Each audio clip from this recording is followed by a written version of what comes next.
नमस्कार. नागपुरी मेजवानी चॅनलवर मी पौर्णिमा तुमचं मनापासून स्वागत करते. आज मी तुम्हाला साटोरीची रेसिपी दाखवणार आहे. साटोरी ही जनरली खव्याची किंवा रव्याची केली जाते, पण आज मी तुम्हाला काजूची साटोरी दाखवणार आहे. ही साटोरी खव्याच्या किंवा रव्याच्या साटोरीपेक्षा खूप वेगळी लागते. चला मग शिकूया काजूची साटोरी. काजूच्या साटोरीसाठी वाटीभर काजू 3 ते 4 तास भिजवायचे आहे. अगदी नरम होईपर्यंत भिजवायचे आहे. 1 वाटी साखर घेतली आहे. 15 ग्रॅमचं एव्हरीडेचं मिल्क पावडरचं पाऊच घेतलेलं आहे. 1 टीस्पून एवढी विलायची पावडर घ्यायची आहे. आता भिजवलेल्या काजूची अगदी बारीक पेस्ट करून घ्यायची आहे. पेस्ट अगदी बारीक होण्यासाठी थोडंसं पाणी घालायचं. हे बघा, इतकी बारीक मुलायम पेस्ट आपल्याला करून घ्यायची आहे. अजिबात रवा राहता कामा नये. अगदी छान नरम मऊ पेस्ट झाली पाहिजे. हे मिश्रण आता पॅनमध्ये काढायचं आणि मंद गॅसवर हे थोडा वेळ परतून घ्यायचं. थोडा वेळ परतल्यावर आता त्यात साखर घालायची. मी पिठी साखर वापरली आहे, तुम्ही साधी साखरही वापरू शकता. साखर घातल्यावर छान मिक्स करून घ्यायचं. सारण आता थोडं सैल झालेलं आहे. याला 2 ते 3 मिनटं आणखी परतवून घ्यायचं. सारण थोडं घट्ट झालं की त्यात 15 ग्रॅम एवढं मिल्क पावडर घालायचं आहे.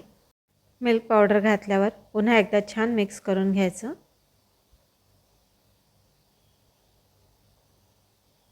मिश्रण आता थोडं थोडं पॅन सोडायला लागलेलं आहे. शेवटी यात 1 टीस्पून विलायची पावडर घालायची आणि पुन्हा एकदा छान मिक्स करायचं. साटोरीचं सारण आता पॅन सोडतंय, म्हणजे हे रेडी आहे. याला आता असं पसरवून ठेवायचं पॅनमध्ये, म्हणजे थोड्या वेळाने हे घट्ट होतं. साटोरीच्या वरच्या कव्हरसाठी 2 वाट्या मैदा घ्यायचा आहे. त्यात 1 टीस्पून एवढं मीठ घालायचं आहे. मीठ पिठामध्ये छान मिक्स करून घ्यायचं आणि आता यावर 1 टेबलस्पून एवढं गरम तेलाचं मोहन घालायचं. तेल अगदी कडकडीत गरम हवं आहे. तेल घातल्यावर असं चमच्याने मिक्स करायचं सुरुवातीला आणि मग हाताने असं चोळून चोळून मिक्स करायचं. अशी मूठ तयार झाली पाहिजे. आता हे पीठ पाण्याने भिजवायचं. पाणी अगदी थोडं थोडं करून ॲड करायचं. हे नॉर्मल टेम्परेचरचं पाणी आहे. आपण कणिक भिजवतो तसंच हे भिजवायचं आहे.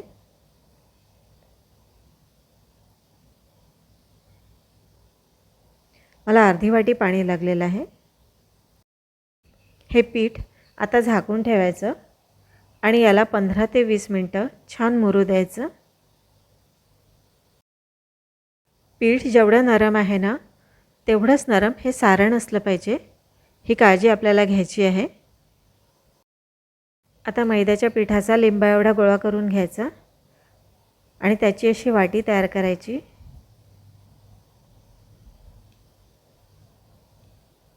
ही वाटी थोडी खालून जाड असली पाहिजे. आता या वाटीमध्ये सारणाचा गोळा स्टफ करायचा.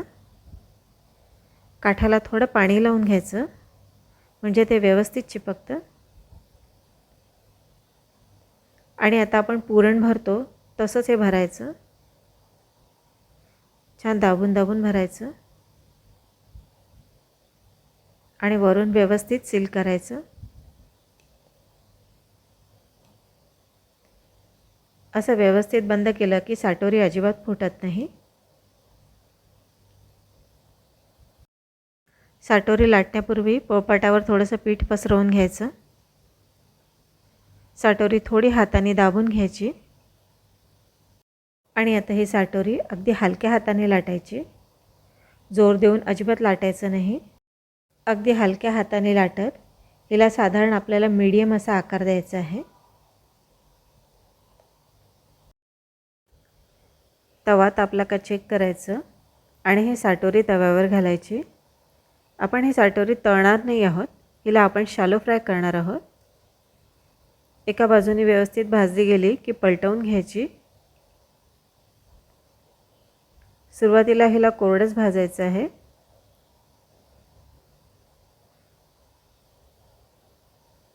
आता यावर थोडं तूप घालायचं.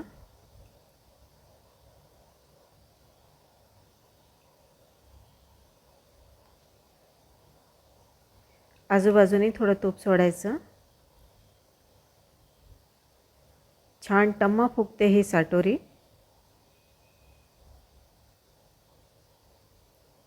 तूप मात्र भरपूर घालायचं. बघा किती छान फुगली आहे. आता पलटवून घ्यायची. एका बाजूने ही व्यवस्थित झालेली आहे. दोन्ही बाजूनी छान खमंग करून घ्यायची आहे.